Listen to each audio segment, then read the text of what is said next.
What is going on, everyone, and welcome back to Financial Footprints Podcast. My name is Colin Hayes. I am your host, and in today's episode, I'm going to talk about how to create a personal cash flow statement. In the last episode, episode number 7, I talked about how to create a net worth statement, a statement that is a snapshot in time of your assets minus your liabilities. In today's episode, it's a little bit different because a personal cash flow statement is a month-by-month view of how much money is coming into your account, income, and how much money is leaving your account, expenses or other things. Where is that money going? So it helps you really understand where is your money coming from and what sources is that money coming from, and then where is your money going on a month-by-month basis. It allows you to understand, am I spending less than I make?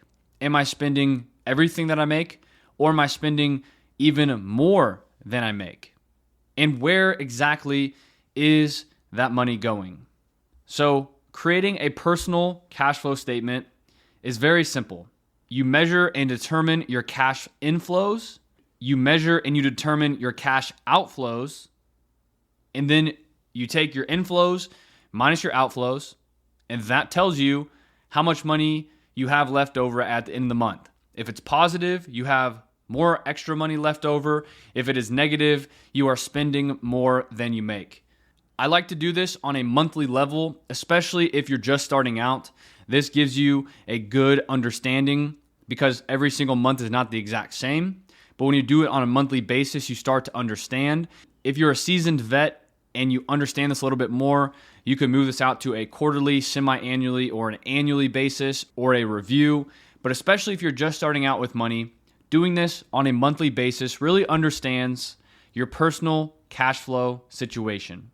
So here's how it works. Very similar to a net worth statement, but different because we're doing inflows versus outflows, not assets versus liabilities. So first thing is first, starting with your cash inflow sources. How much money is coming in to my, usually, bank account? Where is that money coming from? This would be things like pay stubs. Maybe if you have a side business, how much money am I paying out from my side business?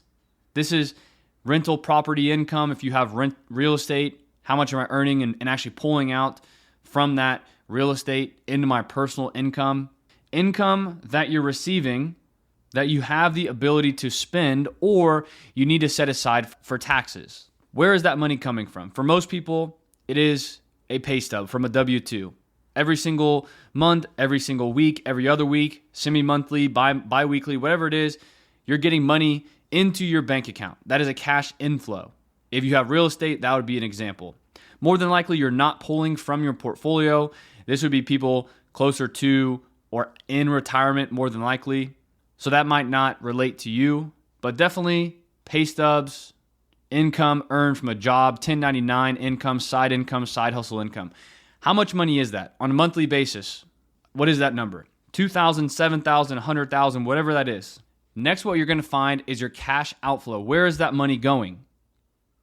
Probably mortgage payment or rent. What is that number on a monthly basis?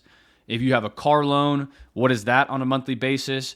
If you have credit card debt, what is your average credit card payment? Student loan payment, utilities, healthcare, gas, groceries, entertainment, dining, gym membership, travel. Another thing to include here is savings. So if you're putting money into an emergency fund or you're putting money into investments via a taxable account or an IRA account, I would also include that as a cash outflow source.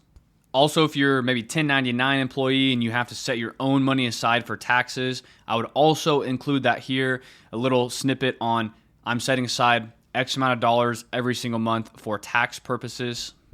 On a month-by-month basis, where is that money going from your account? Not into your account, but leaving your account. This might take some time if you've never done this before, and it would be really helpful if you do this for the previous handful of months, 3, 4, 5, 6 months, to see are there any things I do frequently Maybe I've noticed I've spent $600 a month on even eating out, and I only wanted to spend $300. Now, I'm not saying you're creating a budget with this. That is in a future episode. I'll talk about that, or maybe that episode's already out, depending on when you're listening to this, how to create a budget. This is just giving you an understanding of where you stand. How much money is coming into my account, how much money is leaving my account on a month-by-month basis. This gives me a personal cash flow statement.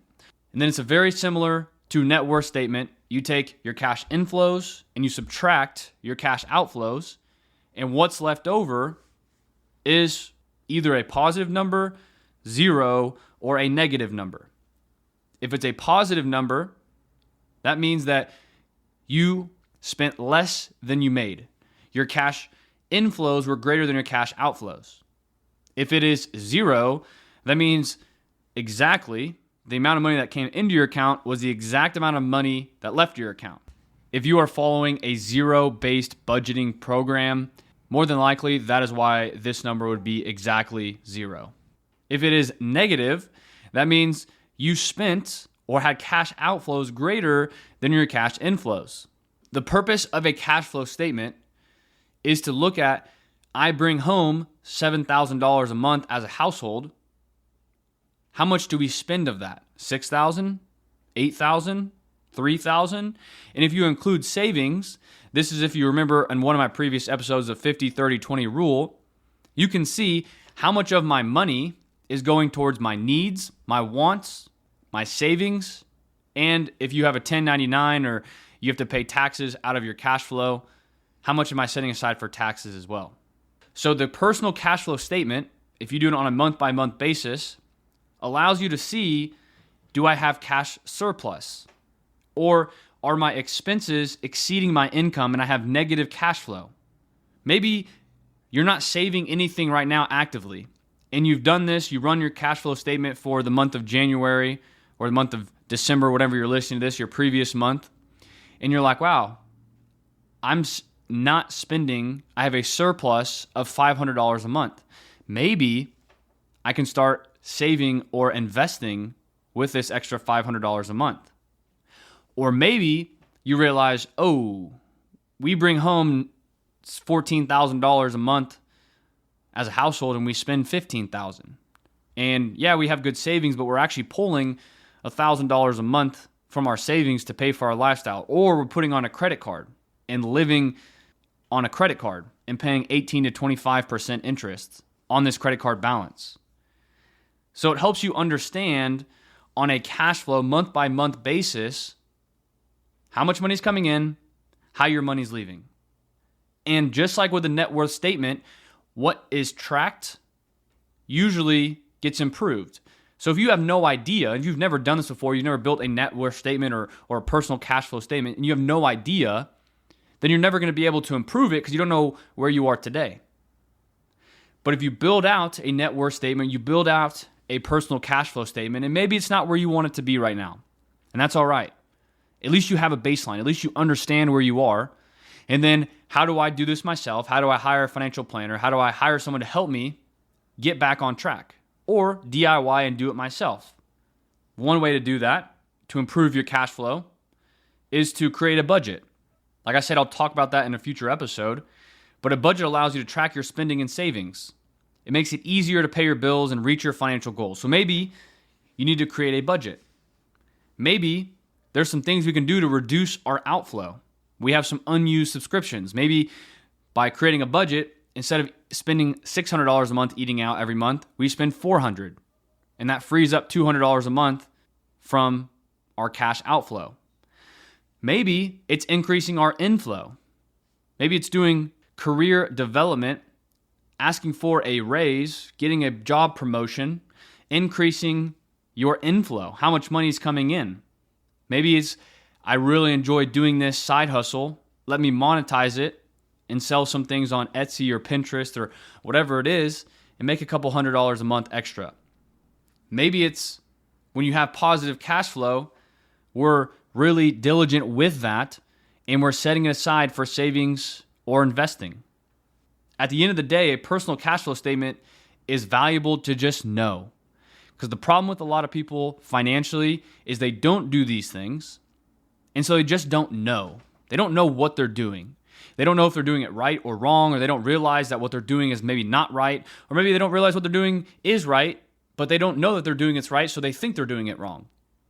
That is why I became a financial planner, is to help people understand where they are, where they want to be, and then I help them bridge the gap to get to where they want to be. What do we need to do on a day-by-day, month-by-month, year-by-year basis to get to where you want to be with your financial goals?